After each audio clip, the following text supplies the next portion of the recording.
y sublime, que explica todo, que todo lo puede explicar.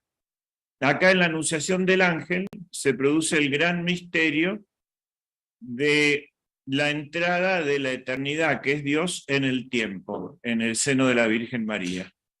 Entonces ya el tiempo queda redimido, la redención del tiempo. Porque ya no se devorará a sus hijos como en la antigüedad, que se adoraba a un dios Crono que se devoraba a sus propios hijos. La visitación es el primer milagro que haría Jesús en el seno de la Virgen y es la justificación de San Juan Bautista. San Juan Bautista lo reconoce Mesías porque salta de gozo en el seno de Santa Isabel y ahí queda limpio su pecado original.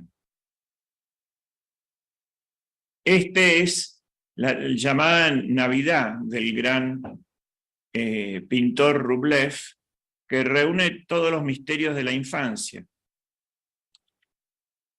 con la frase que la Virgen llevaba todas estas cosas en su corazón. Entonces está el nacimiento de Cristo en el centro, baja una línea de la eternidad al tiempo, esa línea vertical, y al llegar a la tierra se divide en tres, la acción de la Trinidad.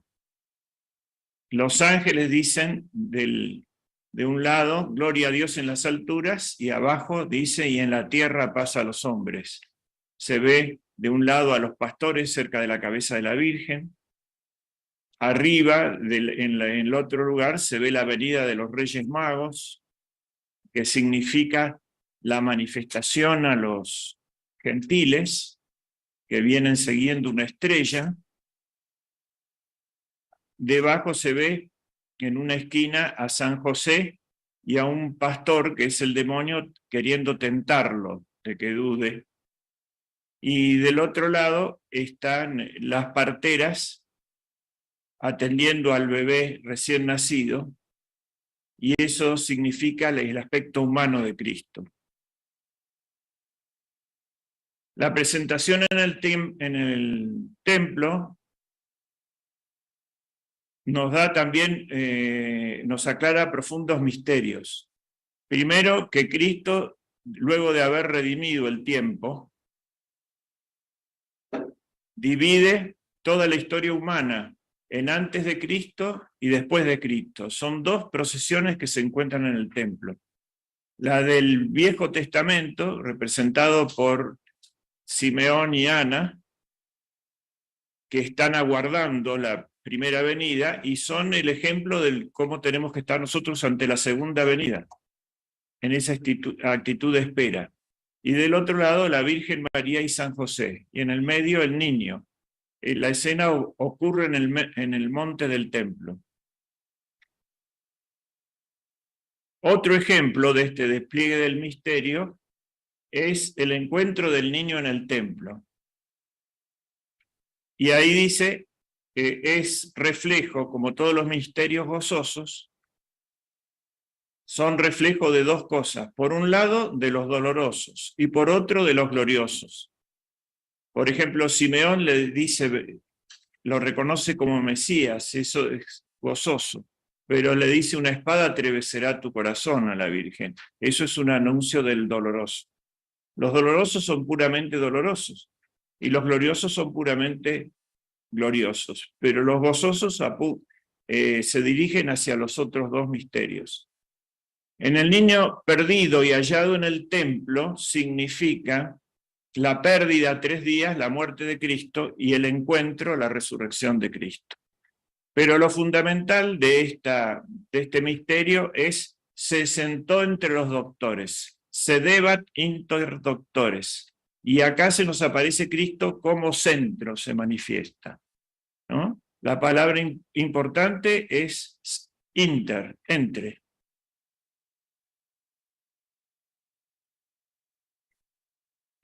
Y este es el ángel del silencio, con lo cual se cierra la infancia y la adolescencia de Cristo,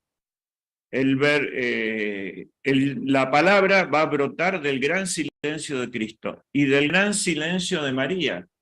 Ella es la madre muda del verbo que calla. De los 33 años hablará solamente 3. Eso significa que la palabra, para los comunicadores, ¿no?, brota del silencio. Del ruido no brota más que ruido, por eso el estrépito de la época moderna, para que no se pueda escuchar la palabra, para matar la palabra. Pero no se produce el silencio donde no hay nada que oír.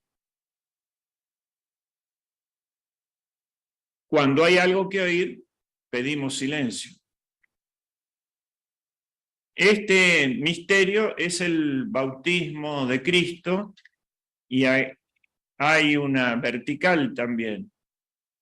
La manifestación del Padre, este es mi Hijo muy amado, el Espíritu Santo y Cristo, que toma el poder sobre las aguas, donde se va a sumergir. Las aguas de abajo representan siempre la muerte, el mundo mundano, como la tierra representa la iglesia. Cristo va a tomar el poder de los elementos. Ahí se ven el espíritu del Jordán en el agua y el espíritu del mar, ¿no? Son 2 dioses paganos o 2 demonios que serán vencidos por Cristo, el Leviatán. Pero lo más importante, además de esta manifestación de la Trinidad como tal, es que Cristo rezó, dice, y se abrieron los cielos. Yo a veces no puedo pasar de esa palabra, porque es tan grande eso. Me quedo ahí en la meditación. La eficacia de la oración de Cristo que vuelve a restablecer el vínculo con el cielo. Y se oyó una voz del Padre que decía, este es mi Hijo muy amado.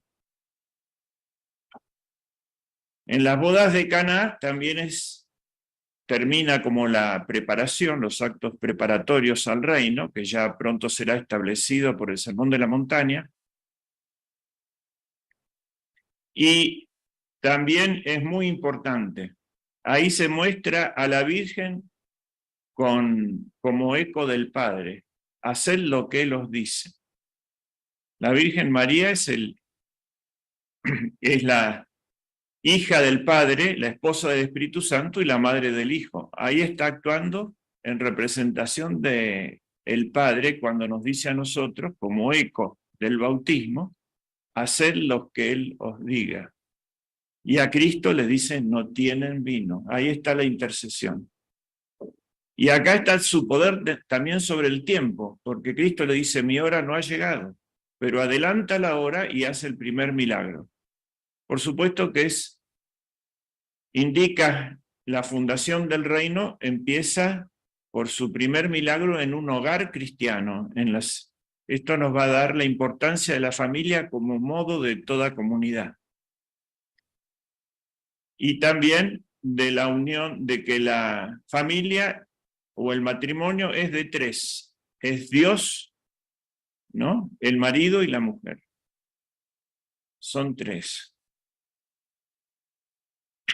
Y después muchos, porque es la comunicación de la vida. Y antes de su vida pública, uno de los últimos episodios es esto, las tentaciones del diablo. El diablo llega primero, ya se da cuenta de que algo extraordinario había en este hombre, quería saber quién era, y lo tienta triplemente, y como el mal no es original, lo tentará con las mismas tentaciones que Adán. Aquí tenemos. A Adán lo atacó en 3 partes. En la carne, o sea, en el cuerpo. En la inteligencia, o sea, en los ojos. Y en el espíritu, en el alma, en la gracia que tendría. Nosotros somos 3 cosas en la antropología cristiana, no solamente 2, cuerpo y alma, sino que somos cuerpo, alma y gracia. La gracia es la vida del alma, y el alma es la vida del cuerpo. Por lo tanto, el ataque era triple a la imagen de Dios. Primero, veamos la del Génesis. Vio que el fruto era bueno para comer, deleitoso para comer. Ahí está el desorden en la sensualidad. Hermoso a la vista, la concupiscencia de los ojos. Y deseable para alcanzar la sabiduría. ¿La sabiduría para qué? Para ser como Dios. El ataque al cuerpo, a la inteligencia y a la gracia. Queda herida. En Mateo le dice a Cristo, primero la sensualidad. A uno que había ayunado 40 días le dice que las piedras se conviertan en pan. Como eso falla, sube un escalón y dice, si eres hijo de Dios, tírate abajo, que produzca un espectáculo a los ojos. ¿No es cierto? Y los judíos también le pedían una prueba, que haga un milagro espectacular como los magos. Y el último es la soberbia, te daré todos los reinos si me adoras. Acá la meditación de San Ignacio nos habla de la triple tentación, que es la codicia de las riquezas, el vano honor del mundo y la crecida soberbia. La derrota definitiva va a venir en el huerto. Así como el hombre nació y cayó en un huerto, empezará a ser recuperado en un huerto, que es el huerto de los olivos. Ahí Cristo, al deseo de placer, responde venciendo el temor al dolor, sudó sangre, al dolor físico. Al apetito de curiosidad, lo vence, que es la inteligencia desordenada, la curiositas, es un vicio. Ahora la investigación actual se transforma en un vicio antiguo, la curiositas, que es el miedo a la pérdida del conocimiento. Es lo que perder la lucidez ya no es perder la riqueza o perder la salud. Ya es una pérdida en el ser, no en el poseer. Si yo pierdo una casa, bueno, perdí lo que tenía, pero no. En cambio, si pierdo mi inteligencia, y eso es, ya estoy teniendo una herida en mi propio ser. Y al amor desordenado de alabanza y honor, el temor a la ignominia y a la afrenta, ¿no? La sensibilidad de Cristo era muy superior a la de cualquier hombre. Entonces, todos esos agravios de escupidas y dolores y azotes y desnudez, todo ese bochorno, era mucho más, lo afectaba a él mucho más que a una persona común. El pecado y la descomposición de la imagen. Con esto respondo a una pregunta de la vez pasada, que me preguntaba eso, ¿no? Acá tengo la pregunta, dice, conocer la sabiduría divina y vivirla y así hacerse semejante con Dios.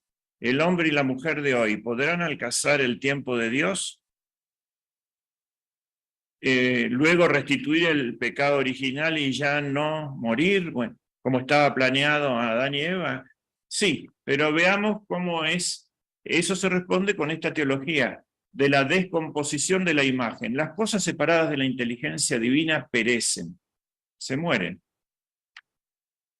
Y nosotros somos libres, entonces nos podemos separar del sujeto que nos proyecta como imagen, pero no podemos evitar desvanecernos.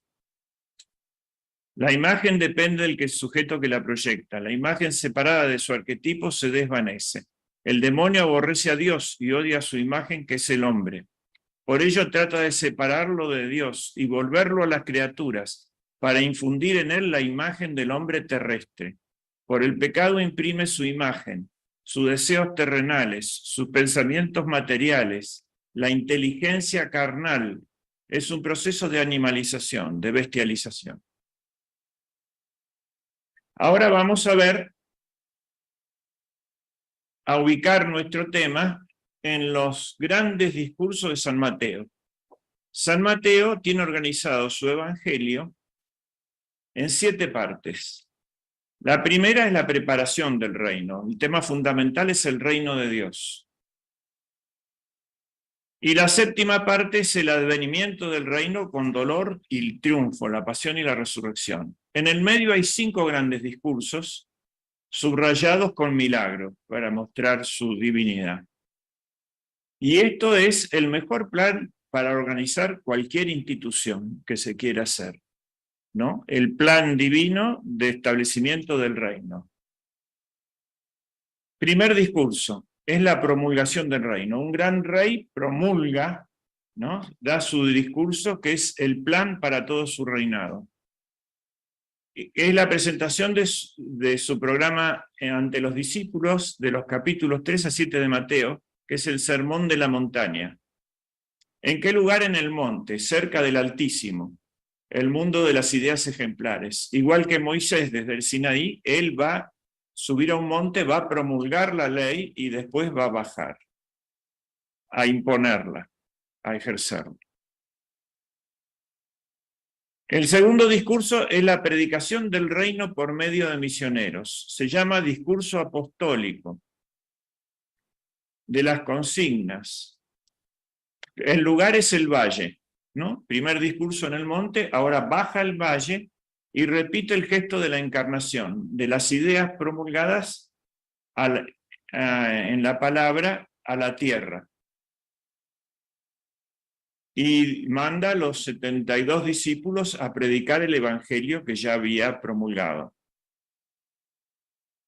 El tercer discurso es el misterio del reino y la advertencia sobre los obstáculos y peligros que deben sufrir los discípulos.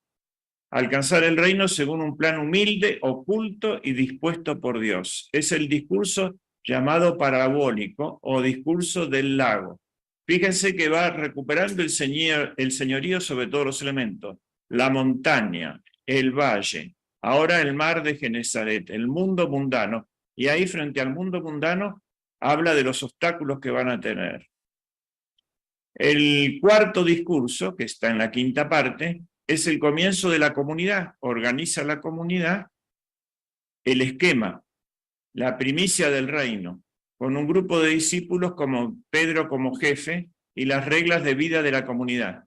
¿Cómo se organiza una comunidad? Este es el discurso eclesiástico, el discurso de la asamblea, ¿no?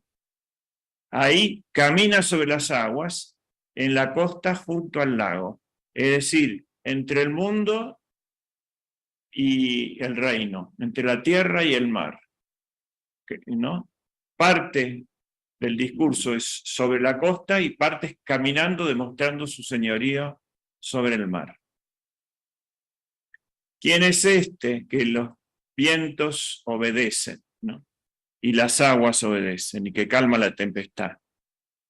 Esto va a querer ser una de las hazañas del anticristo, controlar el clima. No se puede, ¿eh? Ya dijimos que los elementos los había nombrado Dios y que estaban bajo el control de él. A nosotros nos obedecen los animales, no mucho por la herida del pecado, pero bastante, ¿eh? Le temen al hombre. Y el quinto discurso, el discurso del fuego, ¿no? Sube de nuevo al monte, en el monte de los olivos se ve el templo y es el discurso escatológico. Este es el resumen de lo que después San Juan ampliará en el Apocalipsis. Y veréis al Hijo del Hombre sobre las nubes. Ya abarca todo el cosmos, ¿no? Es la catástrofe cósmica. Bueno, luego viene la séptima parte, que la veremos en estos días, que es el advenimiento del reino por el dolor, triunfo y pasión y resurrección. Ahora acá vamos a volver solamente para la antropología a la promulgación del reino. Ya sabíamos que el plan era empezar humilde, ¿no? Empezar en un pesebre, y ahí está en el monte de las bienaventuranzas predicando el sermón de la montaña. Entonces aquí establece el amor como mandamiento supremo, y esto nos da un organismo espiritual. ¿Cómo es el organismo espiritual del hombre en la antropología? Entonces, la caridad es la única de las virtudes que se ordena perfectamente a Dios, al que alcanza inmediata y plenamente. La caridad vivifica todas las demás virtudes, las vuelve operativas. Sin la caridad ninguna virtud es perfecta. Es solo ella la que ordena la vida del hombre al fin último. Se la llama principio motor de todas las virtudes. Los teólogos hablan de la caridad como forma de las virtudes. Quiere decir que es el alma de todas las virtudes. En el árbol, que es el reino, es la savia, que une desde las raíces hasta los frutos, hasta la cúspide. Dice San Agustín, para mí la virtud no es más que el sumo amor a Dios. Según mi entender, la distinción de las virtudes solo proviene de una distinta manifestación del amor. Las 4 virtudes cardinales pueden definirse así. El amor es el sumo bien, la suma sabiduría, la suma paz, es decir, el mismo Dios. Por ello también puede decirse que la templanza es el amor por Dios que lo soporta y lo sufre todo fácilmente. La justicia es el amor que sirve únicamente a Dios y por ella ordena rectamente todo lo que está sujeto al hombre. Y la prudencia es el amor que sabe discernir las cosas que conducen a Dios de las que pueden impedir un acceso. La caridad es la expresión del ser y del vivir cristiano. El creyente se lo puede definir como el que ama. En esto conoceréis que sois discípulos míos, como os amáis, ¿no? Ese es el distintivo. Por la esperanza deseamos poseer a Dios y para conseguirlo nos apoyamos no en nuestra fuerza, sino en el auxilio que Él nos ha prometido. Y la caridad es un amor de Dios superior, desinteresado. Él hace que lo amemos a Dios por Él mismo y que lo amemos más que a nosotros mismos, en razón de su infinita bondad, más amable que todos los beneficios recibidos. La caridad, dice San Pablo, nunca morirá. Ahora estas 3 cosas permanecen, la fe, la esperanza y la caridad. Pero la mayor entre las 3 es la caridad. Durará siempre, eternamente, cuando ya la fe haya desaparecido para dar lugar a la visión de Dios, y cuando la esperanza haya sucedido la posesión de Dios, solo quedará la caridad. Imagen y semejanza. Habíamos dicho que la imagen es un concepto ontológico, el ser, y la semejanza es un concepto ético, el quehacer. A imagen indica ya una divinización incoada hacia la imagen, un movimiento que tiende a la perfección. El hombre no es imagen, es a imagen y semejanza, hacia la imagen. La imagen es Cristo del Padre. Todo el itinerario de la perfección espiritual cristiana es el paso de la imagen, concepto estático, a la semejanza, concepto dinámico. ¿Por qué? Por las virtudes, por los dones del Espíritu Santo, hasta alcanzar la bienaventuranza, el último fin. Las bienaventuranzas son un retrato de Cristo. La semejanza divina se alcanza por la imitación de Cristo. La ley de la perfección. La palabra perfección viene del latín perfecere, que significa hacer hasta el fin, acabar, terminar, de donde sale perfectum. Lo que está acabado, terminado, es pleno. El hombre es perfecto cuando alcanza su último fin, que es unirse a Dios. Todos los cristianos estamos obligados a aspirar a la perfección. No es un consejo, es una orden, es un decreto divino promulgado en la montaña de la nueva ley. Sed perfectos como perfecto es vuestro Padre Celestial.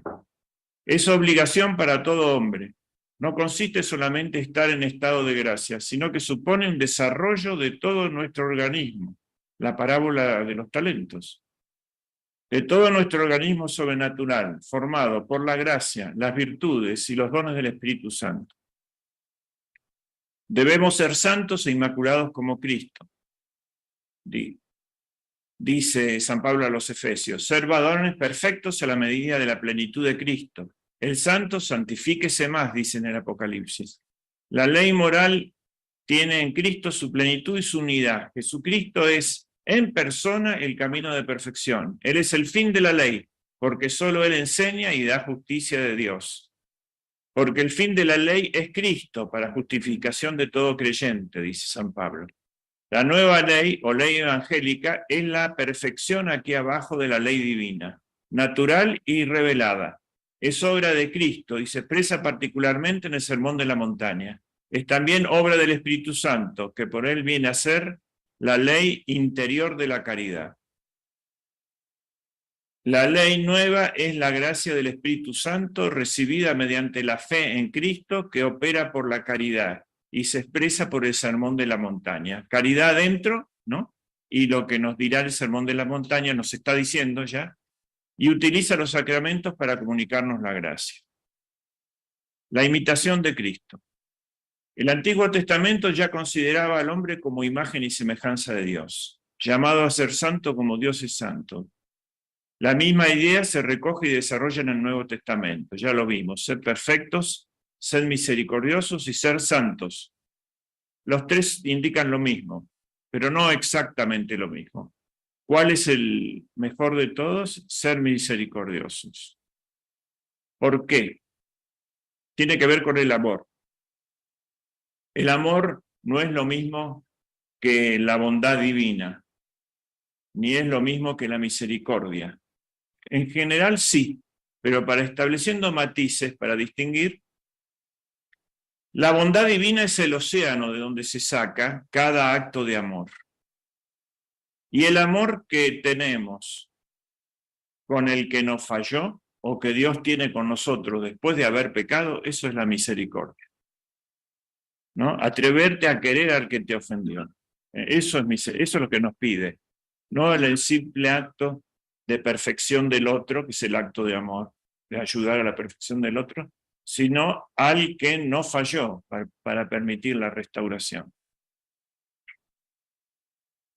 Sed imitadores de Dios y andad en amor a ejemplo de Cristo. Sin embargo, el que ve al Hijo está viendo al Padre. Porque le dice, ¿cómo vamos a ser perfectos? Si nadie, como el Padre es perfecto, si nadie vio al Padre. Y él dice, el que me ve a mí, ve al Padre. Y ahí está la orden de la imitación de Cristo. Esa es la única norma moral. Todo lo demás viene de ahí. Os he dado un ejemplo para que como yo os he hecho a vosotros, también vosotros lo hagáis. El amor recíproco de los fieles es la expresión concreta de la imitación de Cristo. Que os améis los unos a los otros como yo os he amado. Los tres mandatos, sed santos, sed perfectos, como el Padre lo es, son en realidad uno solo, sed misericordiosos. Para darse el hombre, para poder darse y ser brindarse, primero tiene que poseerse. Y para poseerse tiene que ser dueño de sí mismo. Y para ser dueño de sí mismo tiene que tener unidad interior, su centro, ¿no? Y para tener integridad, su fe debe iluminar a su razón, y su razón debe controlar sus pasiones. Ese es el hombre ordenado, y por lo tanto puede darse, que es el amor. Mientras tanto es inmaduro. La imitación de Cristo también funda el bien común de la familia. Maridos, amad a vuestras esposas, como también Cristo amó a la iglesia.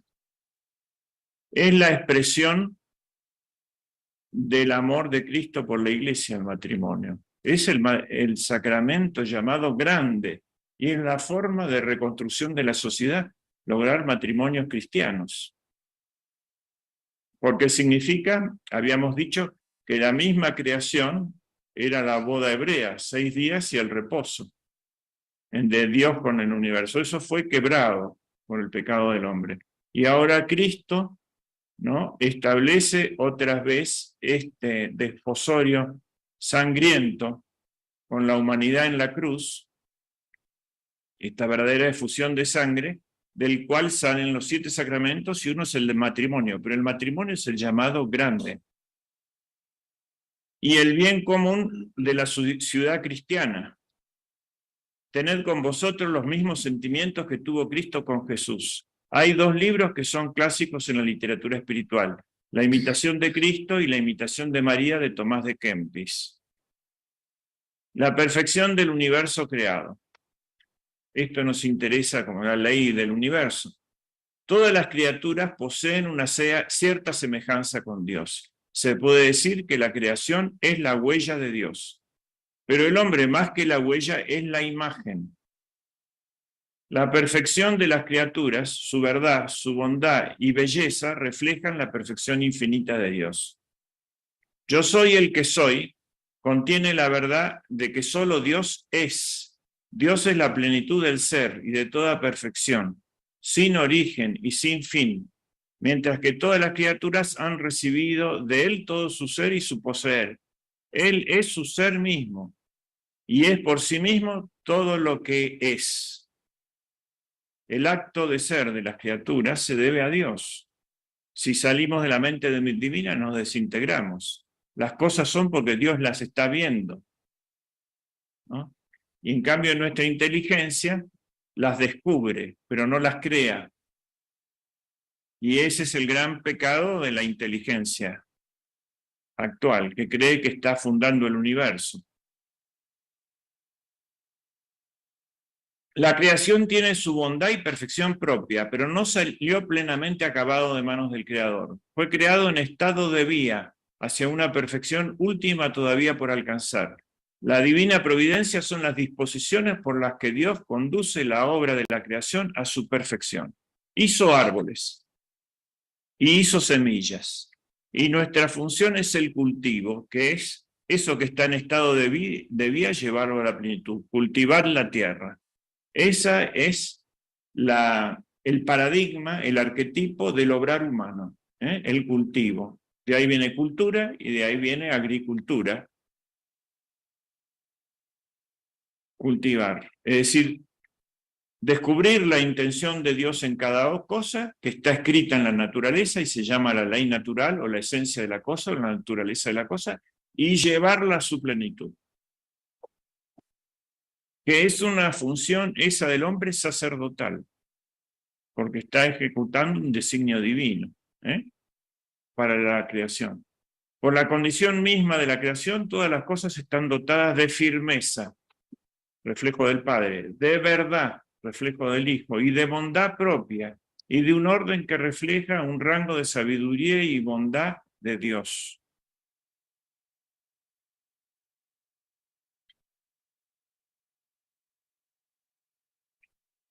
A ver. El hombre debe respetar la bondad propia de cada criatura y evitar un uso desordenado de las cosas, que desprecie a Dios y que afecte a los hombres y al ambiente. Usar será siempre utilizar las cosas conforme a su destino. ¿Qué es el uso? Usar conforme al destino. ¿Qué es el abuso? No usar conforme al destino. Si yo pido un lápiz y empiezo a sacar un clavo, estoy abusando porque no es el destino, ¿no? El destino es tener presencia el fin. Y lo que nos quieren lograr culturalmente en cuanto a la voluntad es extirpar la noción de fin, porque en la voluntad es el bien, tiene razón de finalidad, y la verdad es lo mismo, ¿no? Pero la verdad como apetecida tiene razón de fin, de finalidad. Y quiere extirpar el fin, porque ese fin lo ha puesto Dios. Quieren desvincular el placer que puso Dios en los actos naturales de la finalidad que es la procreación, por ejemplo. El placer del que produce el alimento, alimentarse, porque se está cumpliendo un designio divino, de que es nutrirse, desvincularlo de la nutrición. Es una gran extirpación del sentido. Jesús toma en la naturaleza la idea del grano de mostaza que llega a ser un gran árbol. Es el símbolo de todo lo que alcanza la perfección. La semilla que llega a ser el árbol frondoso. El cristiano que llega a la santidad. El pequeño rebaño que llega a ser el reino de los cielos. La perfección de la persona humana y las virtudes. La persona humana participa de la luz y de la fuerza del Espíritu Santo por la razón y puede comprender el orden de las cosas establecidas por el Creador. Por su voluntad se dirige al bien verdadero. Encuentra su perfección en la búsqueda y el amor de la verdad y el bien. La libertad alcanza su perfección cuando está ordenada a Dios. Nuestra bienaventuranza, quiere decir nuestra felicidad. Todo el hombre debe tender al bien.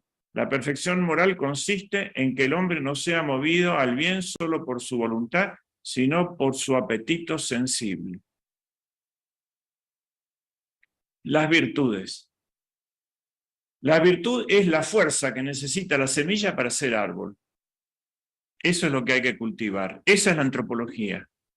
Yo le pregunté a un profesor mío, muy bueno, dígame la antropología en una sola palabra: virtudes. El estudio de las virtudes. Las virtudes humanas son actitudes firmes, disposiciones estables, perfecciones habituales del entendimiento y la voluntad que regulan nuestros actos, ordenan nuestras pasiones y guían nuestra conducta según la razón y la fe. Se puede decir que las virtudes son la fuerza para que la semilla llegue a ser árbol. El ejercicio de todas las virtudes está animado e inspirado por la caridad. La caridad es el vínculo de la perfección, es la forma de las virtudes, las articula y las ordena entre sí. Es fuente y término de la práctica cristiana. La caridad asegura y purifica nuestra facultad humana de amar. La eleva a la perfección sobrenatural del amor divino. La existencia y necesidad de las virtudes infusas se desprende de la misma naturaleza de la gracia. La gracia es un gran germen divino, una semilla de Dios, que pide suyo el crecimiento y desarrollo hasta alcanzar la perfección. La gracia exige y postula unos principios inmediatos de operación que fluyen de su misma esencia. La providencia divina mueve a todos los seres en armonía y de acuerdo a su propia naturaleza, y necesita de ciertos principios operativos sobrenaturales, es decir, es las virtudes, pero ¿eso alcanza? No, no alcanza. Se necesita la gracia. ¿Y cómo se perfeccionan las virtudes por la gracia? Por los 7 dones del Espíritu Santo. Esa es la organización divina. ¿Y cómo sabemos que hemos alcanzado los objetivos, como dicen los docentes, ¿no? Que hemos cumplido eso? Por las bienaventuranzas. Las 8 bienaventuranzas son las 7 más una, las 7 virtudes perfectas, alcanzadas. Y es el retrato que Cristo hace de sí mismo. Entonces, cuando hemos desarrollado las virtudes, con la ayuda de los 7 dones del Espíritu Santo, y hemos alcanzado la finalidad, ¿no? Ahí alcanzamos el derecho a la bienaventuranza, que es la vida eterna, feliz. ¿No es cierto? Ese es todo el organismo de la vida espiritual. Y al mismo tiempo hemos cumplido la imitación de Cristo. Orden y clasificación de las virtudes. Bueno, esto lo voy a agilizar porque está en cualquier libro, ¿no? Las teologales, las morales, fe, esperanza y caridad, prudencia, justicia, fortaleza y templanza. La existencia de las virtudes teologales está establecida en la Sagrada Escritura.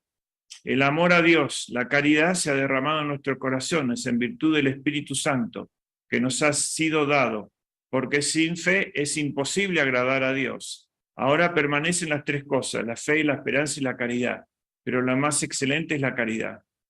Se ordenan a Dios como fin sobrenatural y al mismo Dios por objeto material y uno de los atributos divinos, como es el formal. Son 3, ¿no? Ya las nombramos. La verdad, pero el número ternario es porque con ella se realiza la unión inmediata con Dios. Con Dios como verdad, por la fe. Como Dios como bien, por la esperanza. Para nosotros, ¿no? Bien para nosotros y la esperanza. Y como Dios como sumo bien en sí mismo, la caridad. Es decir, nos une al Padre, al Hijo y al Espíritu Santo. Un solo Dios. Por orden de generación y origen, lo primero es conocer.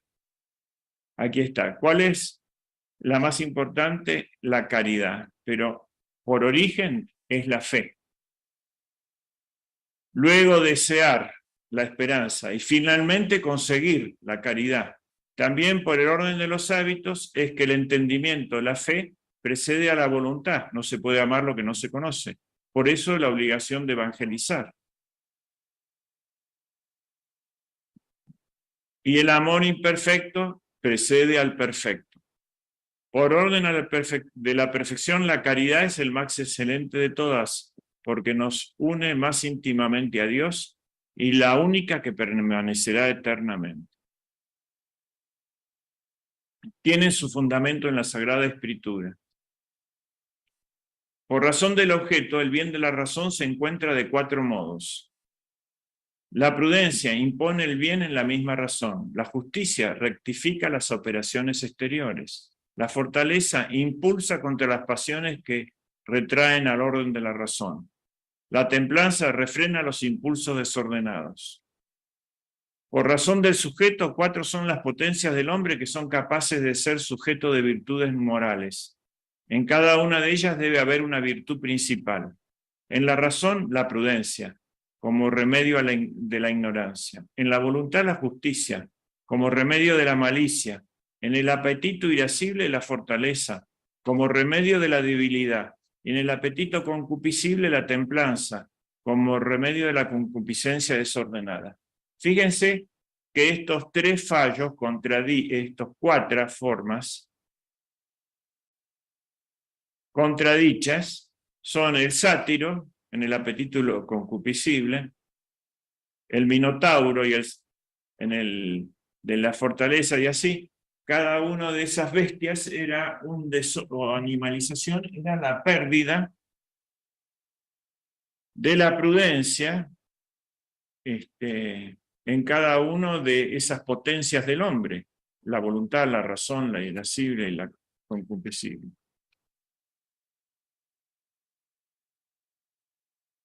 Esta es la definición de las virtudes, que la podemos leer rápidamente. Las virtudes teologales disponen a los cristianos a vivir en relación con la Santísima Trinidad, ¿no? Son las que nos disponen a ver el espejo y ahí se recupera nuestra imagen. Por la caridad amamos a Dios sobre todas las cosas y al prójimo como a nosotros mismos por el amor de Dios. Es el vínculo de la perfección. Por la fe creemos en Dios y creemos todo lo que Él ha revelado. Se explicita en el credo. Por la esperanza deseamos y esperamos de Dios una firme confianza en la vida eterna y las gracias para merecerla. Se explica en el Padre Nuestro. Son 7 cosas. Las virtudes humanas son prudencia, justicia, fortaleza y templanza. La prudencia dispone la razón práctica para discernir en toda circunstancia nuestro verdadero fin y elegir los medios justos para realizarlos. Es la virtud del gobernante, ¿no? Dirigir todo al fin. La justicia es la constante, firme voluntad de dar a Dios y al prójimo lo que es debido. Y la fortaleza asegura en las dificultades, la firmeza y la constancia en la práctica. La templanza modera la atracción hacia los placeres y al uso de los bienes.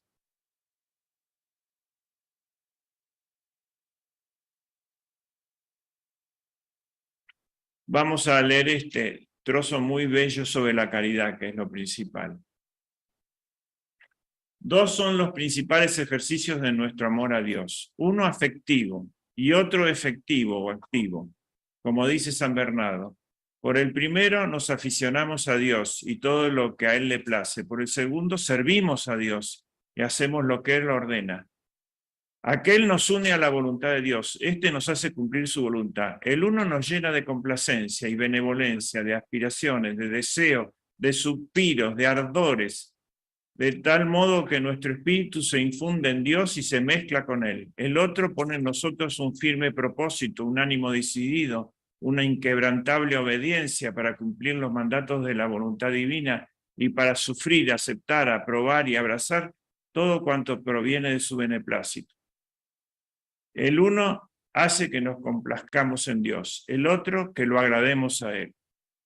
La caridad necesita ser perfeccionada por el don de sabiduría. Los dones del Espíritu Santo, ¿no? Son el don de sabiduría que perfecciona la caridad. el don del entendimiento que perfecciona la fe, igual que el de ciencia. El don de consejo es el que perfecciona la prudencia. El don de piedad, que es el que perfecciona la justicia. El don de fortaleza, que perfecciona la fortaleza. Y el don de temor, que hay dos, ¿no? Un temor superior que es, y un inferior. El inferior es el temor del esclavo que teme ser castigado. Que eso sería la templanza. Y el temor superior es el temor del príncipe que tiene miedo de fallarle al rey. ¿No es cierto? Así que acá se divide en dos. Y los frutos del Espíritu Santo forman parte de este organismo espiritual, que proceden de los dones, y también las bienaventuranzas son frutos, pero más perfectos. Veamos estos para tener una noción nomás, y un plan para desarrollar una antropología cristiana. Son 12: caridad, gozo espiritual, paz, paciencia, benignidad, bondad, longanimidad, mansedumbre, fe, modestia, continencia y castidad. Las bienaventuranzas evangélicas son el coronamiento definitivo de toda la vida cristiana. Como los frutos son hábitos, no son hábitos sino actos que proceden de las virtudes y los dones. Pero son actos tan perfectos que hay que atribuirlo a los dones más que a las virtudes. Son en esta vida un anticipo de la bienaventuranza eterna.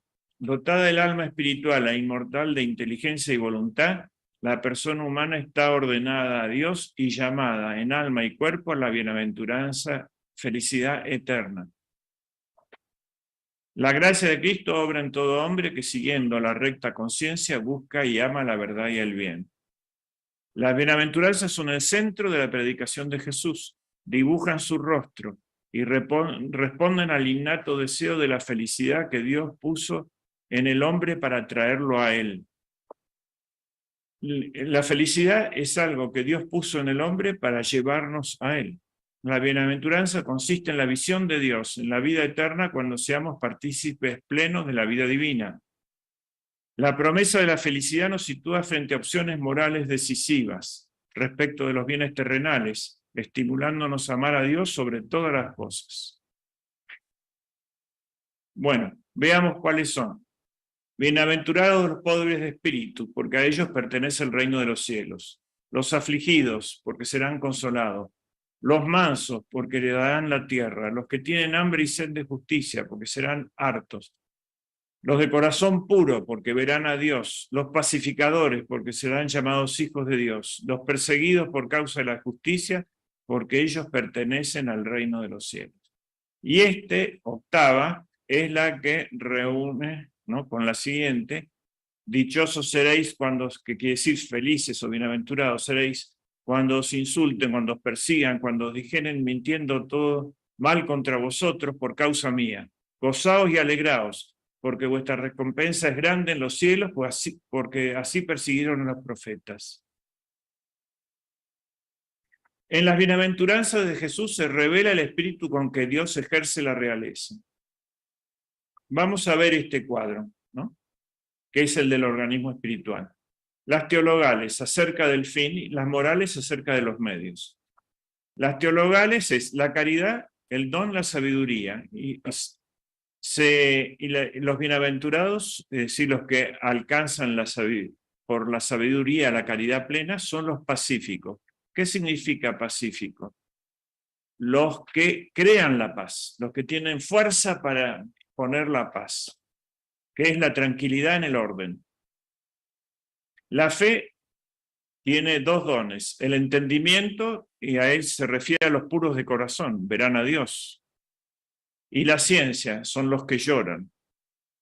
Esto no lo podemos desarrollar, pero en Rollo Marín y en todos los autores de perfección cristiana está muy bien. Y en Santo Tomás, son dos cuestiones de Santo Tomás las que estoy explicando. La esperanza está perfeccionada por el don de temor, pero el temor del príncipe. Son los pobres de espíritu. La prudencia por el consejo, los misericordiosos. La justicia por la piedad, los mansos. Y la fortaleza por el don de la fortaleza, fuertes para padecer hambre y sed de justicia. Y la templanza por el temor secundario, ¿no? El temor al castigo, los pobres de espíritu. No figura la octava bienaventuranza, persecución por la causa de la justicia, porque siendo la más perfecta de todas, que es la del mártir, contiene y abarca todas las demás en medio de los mayores obstáculos y dificultades. Las bienaventuranzas, lo vuelvo a decir, nos revelan el rostro de Cristo. Toda la historia de la humanidad se resume en la historia del perfeccionamiento, de formación de la imagen de Dios en el hombre y la sociedad. En el futuro mostraremos cómo se plasma esta doctrina del reino en la sociedad humana, que se funda en la virtud para alcanzar la bienaventuranza. El hombre realizado, cumplido, es este que muestra a Cristo en la transfiguración. Es un anticipo del hombre celeste. No seáis hombres terrestres, hombres celestes. Y ahí vemos que el centro se ha transformado en un círculo. Otra imagen que habría que explicar en otro momento, en una arquitectura sagrada. Es la mandorla de la divinidad. Y están Moisés con los 10 mandamientos y Elías, la ley y los profetas. Y abajo los 3 discípulos predilectos, deslumbrados. Pero el milagro fue correr la venda de los ojos de los apóstoles, porque Cristo siempre es así. Él veló su naturaleza para poder estar entre los hombres, ¿no? Aquí vemos el otro contraste. He aquí al hombre, el verdadero hombre. Aquí es donde Pilato proclama, y ya veremos, después de la transfiguración, que era para que soporten la pasión, el escándalo de la pasión, aquí al hombre, es el verdadero hombre. Y estos misterios son los de la pasión. Fijémonos en los azotes en la columna, el primero, ¿no? Cristo está mirando con amor a la columna porque los azotes que recibe están logrando la redención del hombre. Después, arriba también, al lado, está como un rey entre los que los escupen. Cristo venció al ridículo y venció a la muerte, ¿no? Y venció a las ofensas.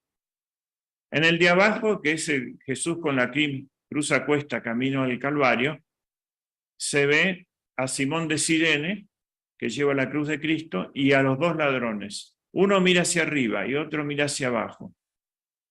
¿Por qué?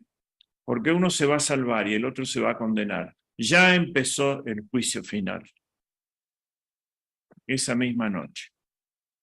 Y después sube a la cruz con resolución como un rey que va a subir a un trono, ¿no? Libremente aceptado. Y de ahí va a promulgar los decretos. Y esto sería la 7ª parte de San Mateo, la pasión, y abajo está la resurrección de Cristo. Arriba veamos que está Longino, un soldado romano que lo atraviesa con la lanza y el otro que alcanza la esponja, tengo sed. ¿Cuáles son estas 7 palabras? Que son los 7 decretos, y de esto depende todos los centenarios, la recreación del mundo, los 7 días de creación para atrás, ¿no? Las 7 virtudes, los 7 pecados capitales, y para adelante los 7 sacramentos, ¿no es cierto? Y los centenarios del Apocalipsis, que lo explicaremos en otra ocasión, en otra reunión prevista por Sapiencia. Pero acá veamos sucintamente el esquema de los decretos de este rey que decide de esta forma establecer su reino. La crucifixión de Cristo, el título de la cruz, ¿no? Jesús Nazareno, Rey de los Judíos, en los 3 idiomas que pasan a ser los idiomas sagrados, como dije la otra vez. El latín, el griego y el arameo. La primera palabra es perdónalos, mientras se reparten la vestidura, mientras lo están matando. Perdón. Esto, en el reino se entra por la puerta del perdón, que es el bautismo, que es la confesión y que es la extremaunción. 3 sacramentos para el perdón, es la gran puerta. Y esto nos manifiesta a Cristo como Redentor. La segunda palabra es, hoy estarás en el reino. Es la apertura del reino de los cielos. Ya se había abierto al principio, cuando con la oración de él, ¿no?, aparece la voz del Padre y nos da el camino que debemos seguir, que es seguirlo a Cristo, pero ahora se abre efectivamente. Hoy estarás en el reino. La herencia del cielo. La tercera palabra es mujer, la maternidad espiritual de María. Este es un misterio inmenso. Es la visión cumbre del Apocalipsis, la mujer vestida de sol con la luna a sus pies, pero que va a parir. La Virgen de Guadalupe, digamos, también es la misma reacción. ¿Dónde está? En el Jueves Santo.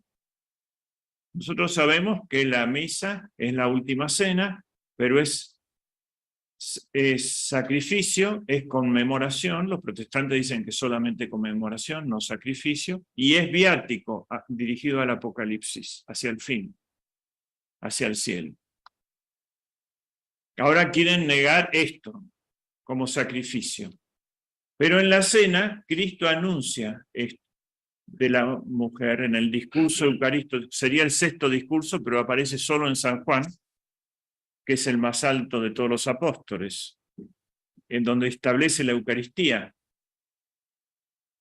Y dice lo siguiente, que nuestra actitud tiene que ser como aquella mujer que va a dar a luz un hijo, que sufre los dolores de parto, pero está feliz porque va a dar vida, al mismo tiempo en medio de ese dolor, ¿no? Entonces, semejante es el reino a una mujer que... Y la Virgen, decía muchas veces que la mujer vestida de sol no podía decir la Virgen porque la Virgen no tuvo dolor en el parto. No tuvo dolor en el parto de Jesús, pero sí tuvo dolor en el parto nuestro, de la Iglesia, porque es corredentora al pie de la cruz. Y ahí sufrió con Cristo, ¿no? Y ahí a tu hijo, y ahí a tu madre, esa es la mujer. Y eso mismo, fuera del tiempo y del espacio, porque esto ocurre en la eternidad perpetuamente, es la mujer vestida de sol del Apocalipsis. Y así siguen los divinos decretos estableciendo el reino. La cuarta palabra es: las tinieblas cayeron sobre el mundo cuando mataron a Cristo. Y ahí dice, Elí, Elí, lama sabactani, Dios mío, ¿por qué nos has abandonado? Es el Salmo 22 o 23, según la colección. Hay que leer todo el Salmo. Él estaba muriendo por asfixia, la muerte de crucifixión es por asfixia. Entonces decía la profecía que se completa. Este decreto completo es poner todo el Salmo. Ahí está. Primero toda la pasión, se sortearán las vertiduras, los crucificarán, etcétera, etcétera. Y al final el triunfo. Como por ahí se pasa el triunfo. En un momento dado es doblemente mesiánico. Téngose es otro decreto que remite a otro salmo. También es interesantísimo, lo dejo ahí porque no podemos ir adelante, pero esto es el corazón de todo, la antropología. Está cumplido, es la ley de la perfección. Todo está cumplido, lo sé. Y el plan de Dios para redimir al hombre está cumplido. Él había dicho, escuchadle, y ahora dice, ya hablé, todo está cumplido. Y la sexta palabra es, en tus manos encomiendo mi espíritu, y expiró. Esa expiración es el envío del Espíritu Santo, que llegará en Pentecostés. Y ahí se termina de fundar la iglesia. Bueno, el centurión, que era un pagano y veía la veneración, veía los signos de Dios en la naturaleza, como los Reyes Magos, ¿no? Hay un testamento natural que se expresa por los elementos, el mar, el viento, los terremotos, ¿no? Los rayos, los truenos, y él ve que se produce todo eso, un terremoto, el oscurecimiento, y dice, verdaderamente era el Hijo de Dios. ¿Dónde lo leyó? En la naturaleza, Longino. Como los magos leyeron en la naturaleza, hemos visto en el cielo tu estrella y venimos a adorarlo. La naturaleza es un jeroglífico divino. Por eso nos aíslan de la naturaleza y del orden natural. La veneración de la naturaleza. La lanzada es el traspaso del corazón de Cristo. Longino es el testigo romano de la resurrección y el mar, y es mártir. Bueno,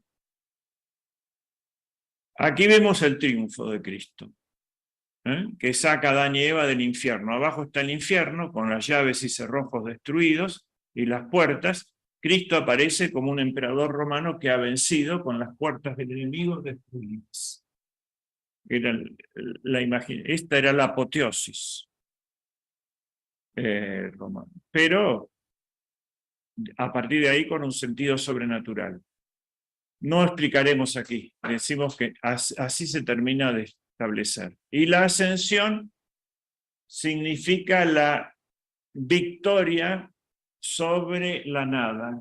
Habíamos dicho que hay una fuerza que nos tira hacia abajo, una fuerza de gravedad. En un extremo está Dios, que nos sacó de la nada, pero la nada nos llama por el pecado.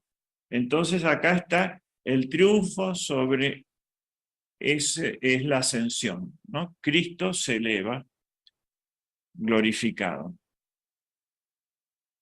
Aquí está Pentecostés, y ahora llegó a hablar, momento de hablar específicamente de la mujer, puesta como reina al pie de la cruz.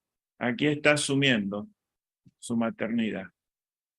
El Espíritu Santo tiene varias imágenes: la paloma, que aparece en el bautismo, las llamas de fuego, que aparecen también en Pentecostés, y la Virgen, porque ella es llena de gracia. Es la mejor imagen del Espíritu Santo, humana. Entonces, la mujer es el reflejo de la Trinidad. Pero la Trinidad, el hombre también, sí. Pero son dos, y la Trinidad son tres.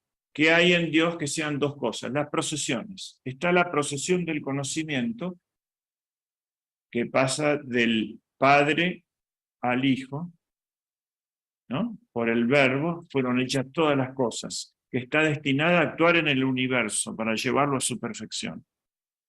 El Hijo y también la mujer. Y la procesión del amor entre el Hijo y el Padre, esas son las dos procesiones. Entonces aquí está fundando la iglesia, la comunidad. Esto es en una Alemania, en una iglesia alemana. Está esta imagen de la Trinidad, que aparece el Padre como un anciano, el Hijo, y el Espíritu Santo como la Virgen, en el medio, el amor del Padre y el Hijo. Y la Trinidad tiene dos manos, que son de la Virgen. Todas las gracias bajan por ella. Esta es la explicación de la iglesia alemana de la Edad Media. El Espíritu Santo, representado por María asunta al cielo, ella es su ícono más expresivo, más elocuente que el viento, el fuego y la paloma. Solo hay dos manos comunes a las tres personas que expresan la unidad de acción del único Dios trino, y que María asunta al cielo obra ya con esas mismas manos. Asociada por su fiat a la obra de la Santísima Trinidad, es la omnipotencia suplicante, el templo románico, ¿no? Le damos otro vistazo. Y acá vamos a hacer el resumen de todo lo dicho de lo cristiano. Este es el resumen de toda nuestra fe. A ver cómo se ve. Bastante bien. Hay que pensarlo con una tercera persona que está frente al cuadro, en un punto frente al cuadro como si estuviera rezando, que somos nosotros, ¿no es cierto? En el arte bizantino, las imágenes tienen perspectiva, pero inversa. En lugar del punto de fuga estar atrás, está en el que la contempla a 1 o 2 metros. La está mirando. Y yo dije que esta es toda la doctrina católica. Vamos a ver dónde está. ¿Qué es lo más importante del catolicismo? La Trinidad, ¿no? Misterio principal, y la encarnación, pasión y resurrección de nuestro Señor. ¿Dónde está la Trinidad? Y a Cristo lo vemos claro. El Padre es el oro que rodea todo. Esa es la divinidad. El oro representa en los íconos a la divinidad, al Padre. Y el Espíritu Santo está en el cuello del niño. ¿No ven que está un poco hinchado? ¿No? Y expiró.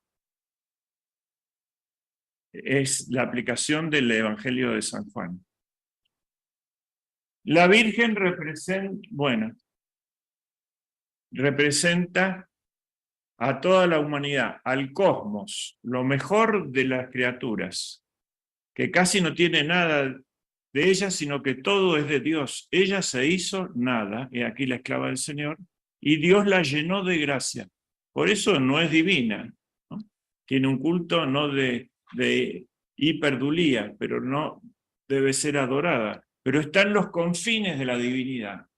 También Guadalupe la presenta llena del sol. Los rayos que salen son los que la traspasan, como a un cristal, sin romperla.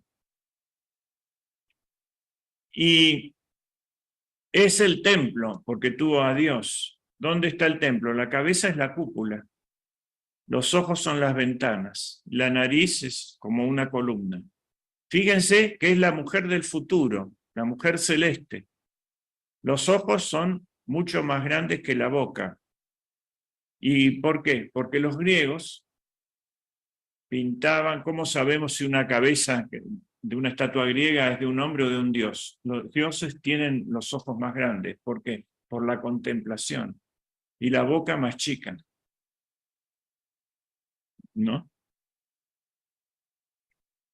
El niño es todo dorado, excepto una franja que demuestra su humanidad, divino. El pie que señala hacia abajo es la encarnación. Y el pie que se le ve la planta, el piececito, es la ascensión a los cielos. Bueno, y así seguimos viendo. Esta imagen, llamada la imagen de Vladimir, frente a la cual se coronaba el zar, tiene origen en Bizancio, pero antes de Bizancio se llamaba Efesina. Y en Éfeso dicen que fue pintada por San Lucas.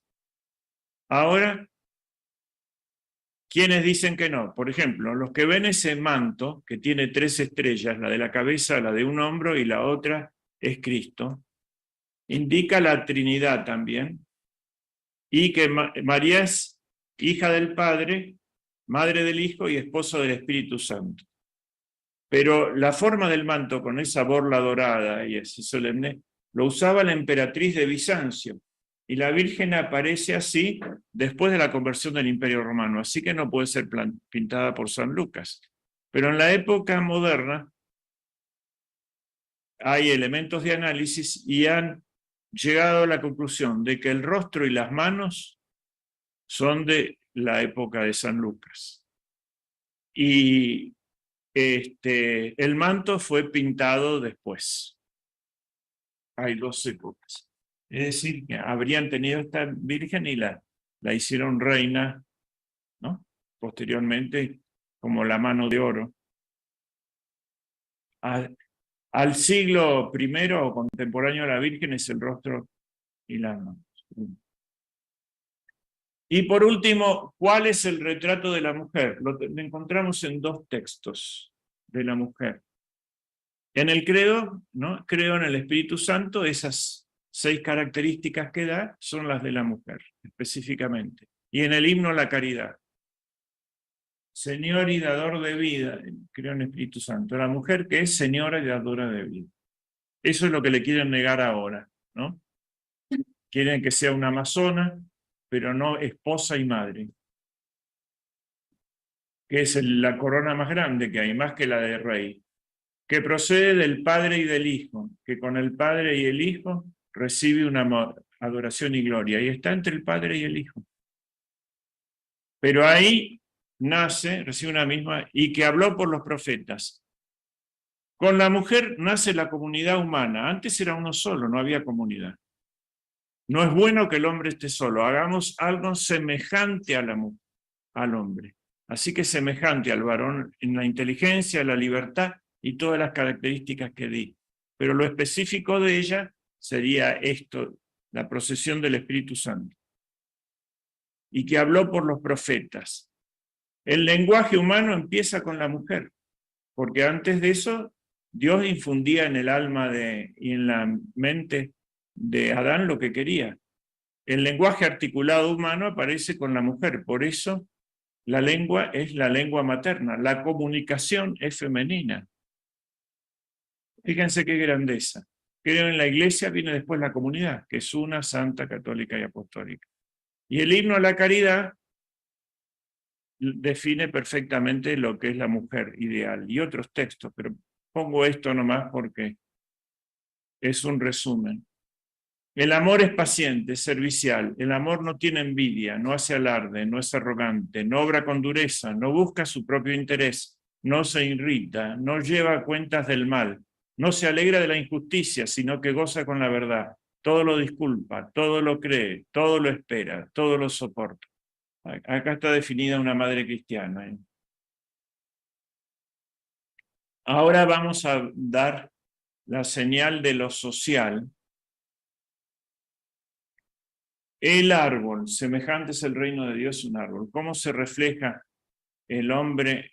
Y está aquí, es simplemente el árbol de la cristiandad. Habíamos dicho que sobre el misterio del hombre, imagen y semejanza de Dios, se funda la antropología, pero también la política, ¿no? Y acá está el árbol llamado de la cristiandad. Porque Cristo mismo lo dice, semejante a un árbol. Uno y trino. Está arriba la iglesia, que son las ramas y los frutos. En el medio, la nobleza, que son el tronco y las ramas, el gobierno. Y abajo el pueblo, que son las raíces. Las raíces, ¿qué deben hacer? Tomar los medios materiales, que son el agua de abajo, los minerales, todo eso, y mandarlos por la savia, que es la caridad, a todo el árbol. Y la nobleza, ¿qué debe hacer? O el gobierno, los órdenes intermedios. Enderezar todo hacia el sol, hacia el fin último. Y la iglesia, que son las ramas y las hojas, era el tercer estado, los 3 estados, ¿no? La iglesia, la nobleza y el estado llano, es captar los bienes espirituales, que son el aire, el viento, y el sol, la luz, y transformarlos en vida. La vida, bien. Esto lo desarrollaremos en la política. Ahora vamos a ver la antropología moderna. Cristiana y moderna. La cristiana ya la vimos, ¿no es cierto? En la Edad Media, la centralidad era en Dios. Vamos por el primer renglón. La regeneración era por la gracia y el alma. Predominaban la razón y la fe. Y el ideal era la santidad. Sed santos como vuestro Padre es santo. La moderna fue antropocéntrica. Y cayó de Dios, de la imagen de Dios, pero cayó de sí misma. Tuvo varias etapas en esa caída del hombre mismo: el Renacimiento, la Revolución Francesa, el Romanticismo, el Pragmatismo, el Comunismo. En cada uno fue el hombre el centro. ¿Pero qué hombre? ¿No? Primero el hombre rey. Y la regeneración era por el poder y la política. La inversión esa era teológica. Era una inversión eso, volverse al mundo, a las criaturas. Predominaba la política en lugar de la razón y la fe. El ideal, por ejemplo, sería Enrique VIII. Y como se puso en el lugar de Dios, ¿no? Después de la idolatría viene la iconoclastia, la destrucción del ídolo, porque el ídolo no satisface, no puede dar lo que nos da Dios. Entonces, la iconoclastia de esto fue la guillotina. Y la herencia que nos dejaron los reyes absolutos fue el Estado absoluto. El Estado soy yo. Después vino la Revolución Francesa, ya la centralidad en el hombre, pero no en el rey, en el filósofo, Voltaire, Rousseau y Montesquieu. La regeneración era por el cerebro. La inversión era política. Y predominaba la razón sin la fe. El ideal era Voltaire, Rousseau y Montesquieu. ¿Y cuál fue la iconoclastia? Hicieron tan horrible la razón que hubo una irracionalidad. Terminó en eso. ¿Y qué nos dejaron como herencia? La manía legislativa y la ideología. Y vino la edad de la irracionalidad, el romanticismo, que exaltó al hombre guerrero. Vamos bajando de la corona al cerebro, del cerebro al corazón, ¿no? Regeneración por el corazón, pero como víscera, no el corazón como espíritu. La inversión es el espíritu irascible. Predominó el sentimiento en el romanticismo. El ideal fue Napoleón, y nuestros próceres también parecían copiándolo a él. Y la iconoclastia fue, después de tanto sentimiento y sentimentalismo y todo, estamos destruidos, seamos pragmáticos, ¿no? Que nos dejaron un tremendo aparato represivo, los ejércitos permanentes y la guerra como estado permanente. El pragmatismo vino después, ¿no? Y el guerrero fue desplazado por el burgués, satisfecho.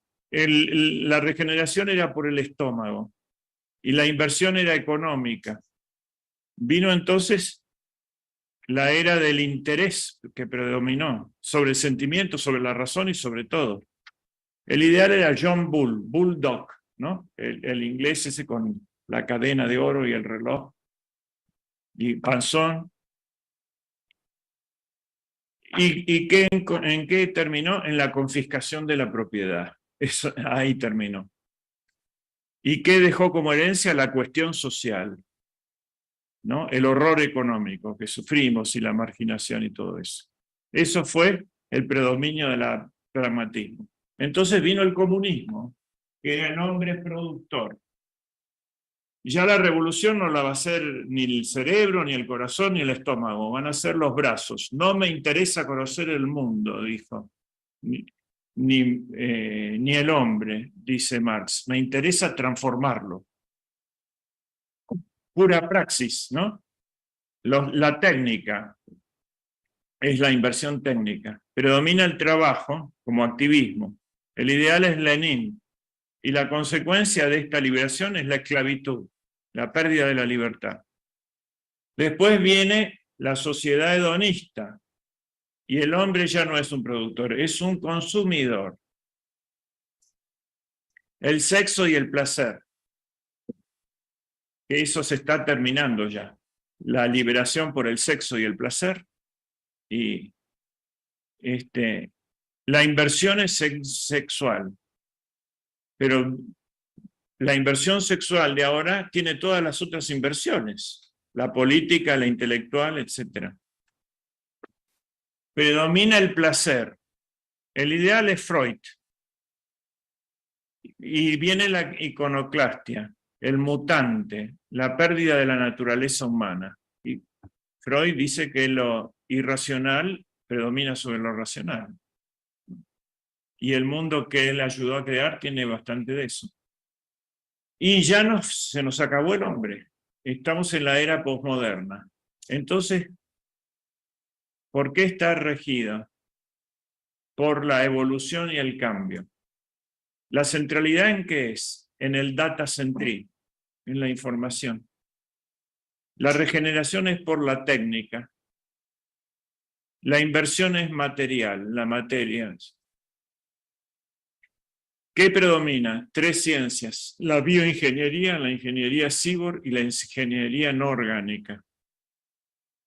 El ideal, ¿quién es? Bill Gates, el hombre, y todos los que están en todas estas cuestiones, los genios tecnológicos. La iconoclastia, que es que van a lograr un hombre inorgánico. Y la herencia, que es la abolición del hombre, si Dios los deja. Ese mundo también tiene su reflejo social en el Leviatán. Es una parodia de Cristo, el cuerpo místico hecho con pequeños hombres. Toda la hazaña del diablo es arrancar los miembros del cuerpo de Cristo y ponerlos en el Leviatán. Lo explicaremos especialmente en una. Y con esto vamos a los transhumanos, el avance de las tecnologías sobre las personas, la era posmoderna. La primera generación, esto empieza después de la Guerra Mundial, es la generación llamada Baby Boom, de la posguerra, desde el año 46 al 64. Poca tecnología, métodos de enseñanza clásicos, relación con los docentes y los padres con principios de autoridad. Esos eran los rasgos característicos. La tecnología, ¿cuál era? En el libro y la biblioteca.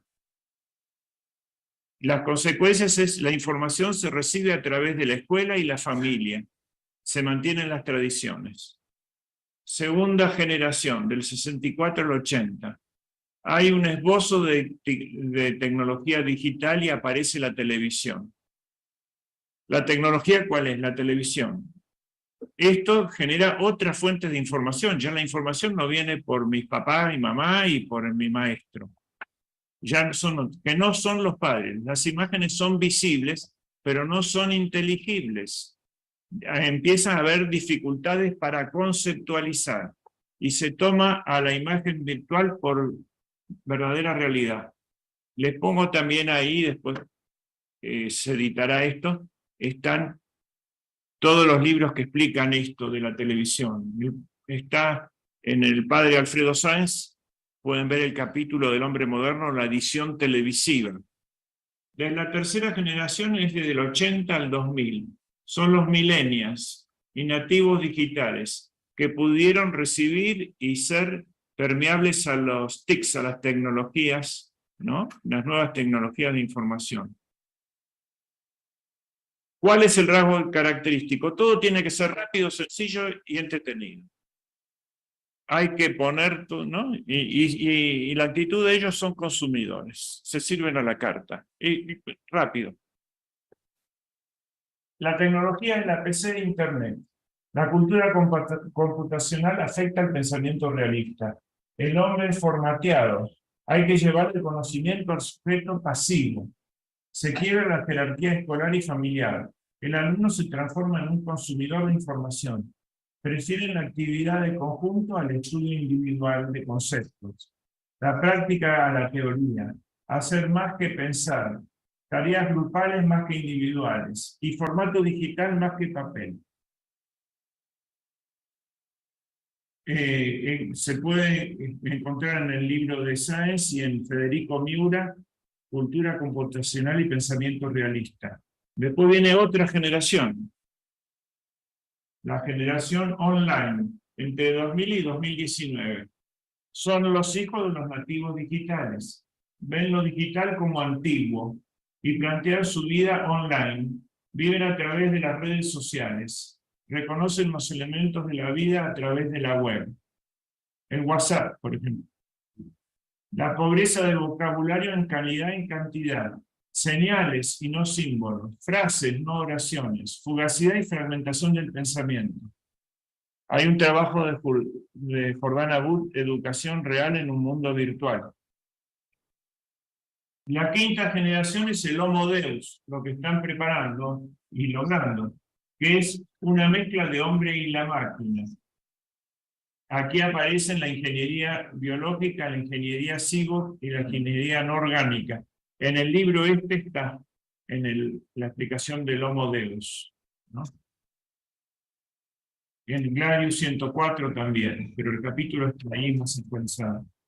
Termina en un datacentrismo sometiendo todo a un algoritmo maestro. Implica la destrucción de la persona humana.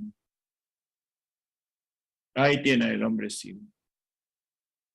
Ahí vienen los libros cabalísticos, está el algoritmo destruyendo a la matemática tradicional que está como perpleja.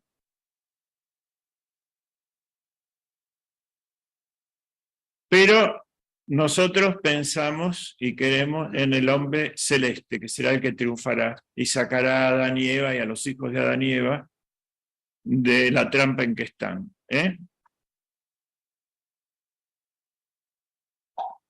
¿Qué nos indica esto? Digo 4 características de Cristo resucitado.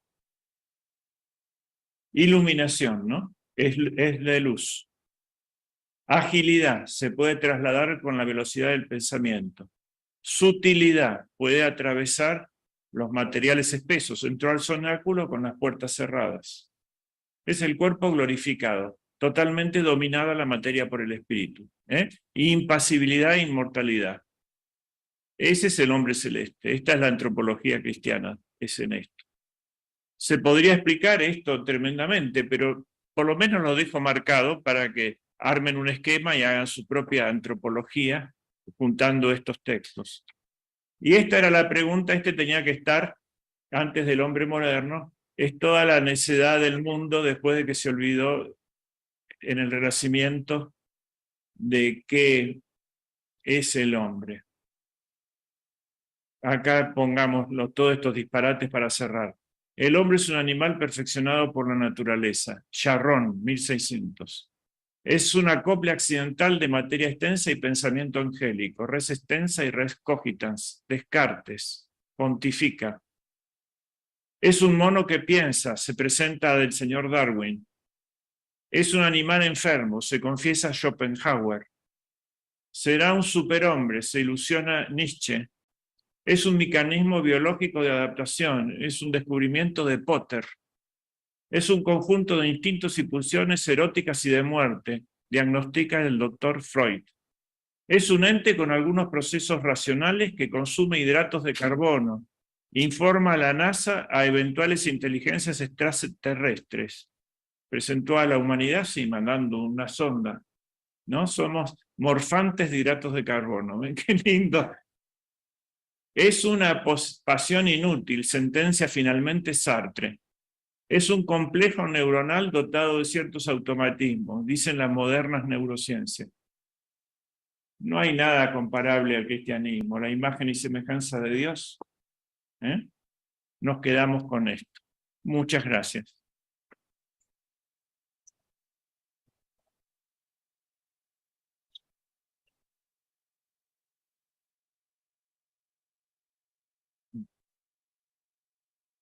Agradecemos al doctor Breithaupt su magnífica conferencia y abrimos la sesión de preguntas si alguno de los presentes quiere formularla para luego formular también alguna que el público virtualmente ha cuestionado.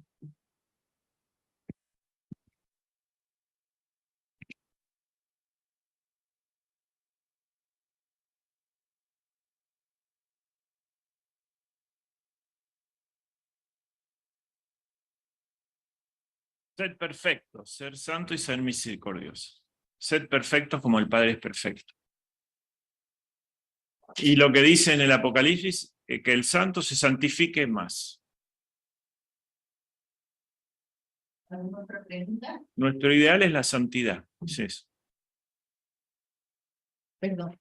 Si gusta, hacemos alguna de las virtuales. Dice, ante tanto escepticismo y frialdad actual, ¿cómo cree que podremos llegar a los corazones y a los entendimientos usando los ejemplos de nuestro Señor y su Madre Santísima?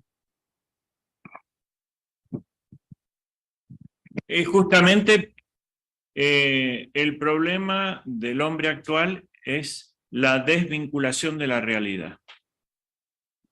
La adecuación de la inteligencia a la realidad, al ser, eso es la verdad. Y el hombre se fue aislando de eso y empezó así como dice la pregunta, como indica la pregunta, no empezó por una desvinculación intelectual, empezó por una desvinculación afectiva, que se llama estoicismo, indiferencia ante el sufrimiento de los demás. Hay que compadecerse, tener compasión, padecer con los otros, ¿no? Y lo presenta a Cristo cuando habla del fariseo y el que siguieron de largo. Había un hombre herido al costado del camino y no lo atendieron. El buen samaritano, que era de un pueblo hostil, se compadeció, tuvo compasión. Ese es el prójimo. Así que el segundo paso es intelectual recién, que es agnosticismo o escepticismo. Pero el primero es estoicismo, indiferencia afectiva. El segundo es escepticismo, no se puede conocer, ¿no? Las cosas son como yo las percibo, y si yo no las percibo, para mí no existen. Todo eso es Kant. Y por último viene la negación absoluta, porque en el escéptico no existe el sentimiento, ¿no? Pero él está firme y no existe la realidad, sino que es lo que él se imagina con su idealismo, y de ahí viene el predominio de los ideólogos, pero él está firme. En cambio, con Hegel ya no está firme el individuo, porque ya se fusiona totalmente la realidad con la inteligencia, con el espíritu absoluto. Y eso es la demencia total. Gracias, doctor Breide. Otra pregunta. Dice, ¿cómo tratar estas verdades con los jóvenes que ya están totalmente infectados de transhumanismo y de ideología de género y ya no tienen ninguna identidad, mucho menos fe, y por ende están enfermos de muerte? Y concretamente, de acuerdo a cómo esté destruido el joven, hay que darle lo que le falta. Pero desde cero, el chico para formarse necesita la humanidad completa. Y la humanidad completa es el hombre y la mujer en la casa. Y necesita amor, alimentación y juego, ¿no? Pero el amor que necesita no es que lo mimen a él. Generalmente los mimos a él son cuando falta el amor entre los padres. Lo que necesita es ver que los padres se quieren y se respetan. Eso es lo que necesita. Más que le den todos los gustos y las compensaciones que hacen dos personas que son desdichadas, el padre y la madre, y más con toda la confusión de acá de destruir la familia tradicional. Antes, si entre los padres había problemas, y siempre algún problema hay, porque no existía el matrimonio perfecto, pero en la medida que había problemas, los chicos salían o salíamos un poco neuróticos todos, que es con problemas de personalidad. Pero eso, digamos, es común y es manejable. Pero si falta unos dos, es muy posible que sea psicótico el chico. Y bueno, esa es la situación. Ahora, ¿cuál es el remedio? Donde falta amor, pon amor y brotará amor.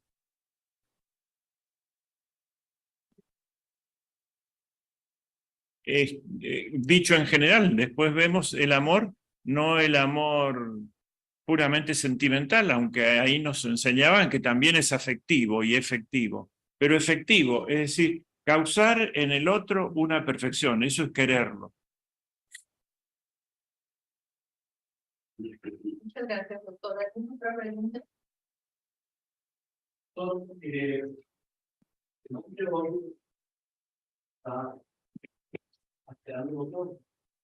no podemos comparar el final que usted mencionaba ahí, la manipulación del clima, la manipulación de la expresión, deliberadamente propiciada por el hombre. Hemos de esperar nosotros que se exprese la naturaleza, como usted lo mencionaba, que lo ha hecho en la historia, vida por nuestro Señor para poder equilibrar al hombre del mundo, más allá de los intentos del mismo hombre de querer emular de forma contraria los designios del Creador con las acciones perversas que ha hecho. Por ejemplo, el día de hoy, el día de ayer, se dio una cosa parecida a Chernobyl, en Estados Unidos. Explosión de un tanque con un veneno que probablemente causa una mortandad. Tanto de fauna como de envenenamiento de las aguas y de muerte de muchos peces. Pero es inconfiable por el hombre. Me parece que todavía debemos esperar algo peor, un castigo pendiente a nuestra redención por parte de la naturaleza, de la cual se va a Señor. Y por supuesto que sí. Yo creo que la sustancia del universo, y eso lo pensaban tanto toda la antigüedad clásica, los griegos y los judíos, etcétera, es de orden moral. Y cuando hay crímenes muy horrendos, de los crímenes que claman justicia al cielo, se conmueve ese fluido nervioso del universo que se llama el éter, y empiezan los trastornos, que ellos llamaban, por ejemplo, los pecados de los reyes, como Edipo, que había matado a su padre, aunque sin saber, venían la peste, y los llamaban catástrofes, que quiere decir se dan vuelta los astros, ¿no? O desastre, caía de los astros. ¿Eh? Y está en la misma Biblia. Por ejemplo, a Caín Dios le dice, has matado a la sangre de a tu hermano, y la sangre de tu hermano cayó en la tierra. Por eso ella te negará sus frutos. Entonces las sequías y todas esas cuestiones tuvieron que ver en ese momento, porque la tierra era justa, cumplía el orden de la naturaleza, y al recibir la sangre del hermano de Abel, ¿no? Reaccionó. También en el diluvio se ve el desastre ecológico universal producido por el pecado.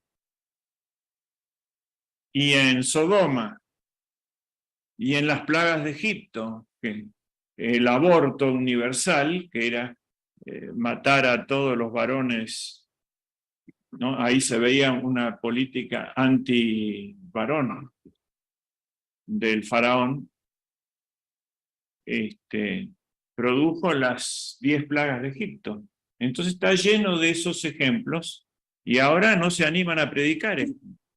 Y el anticristo, dice Hugo Wass en una novela, podríamos pensar, o no, pero habrá que buscar algo parecido, en un momento dado, para probar su omnipotencia después de muchos prodigios, va a querer unificar los climas, y para eso va a enderezar el eje de la Tierra, ¿no? Dice en su obra 666 y Juana Tabor.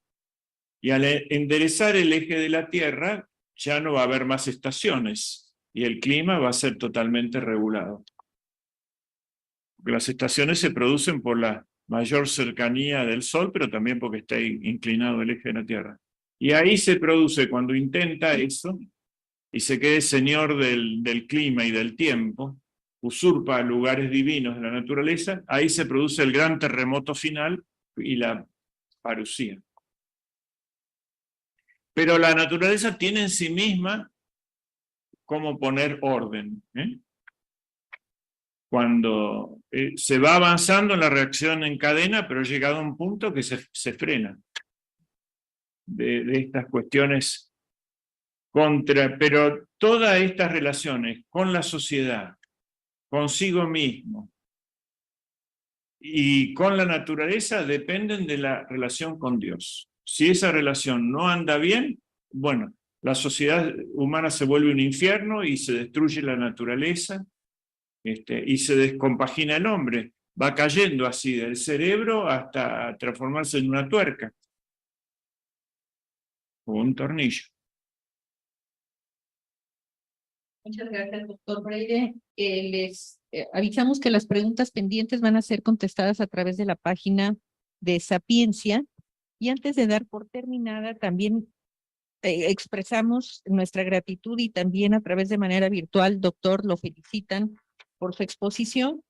Y también nos permitimos invitar a todos ustedes a las próximas conferencias aquí en este lugar, el jueves 16 de febrero y el lunes 20 de febrero, sobre el tema de las Sagradas Escrituras y el Estado totalitario en esta misma hora, pero también estamos muy próximos a que el día miércoles 15 de febrero, pasado mañana, iniciaremos con las conferencias magistrales que se tendrán como el lugar, la sede, el Salón Mirador Andares. Este miércoles 15 de febrero a las 6 de la tarde, la primera conferencia magistral tendrá como tema el nuevo orden mundial contra el orden cristiano occidental, como subtemas mutación semántica, reingeniería social y religión falsificada.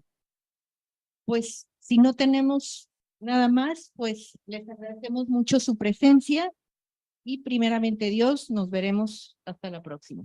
Que pasen buenas noches. Muchas gracias, doctor Rueda. Gracias.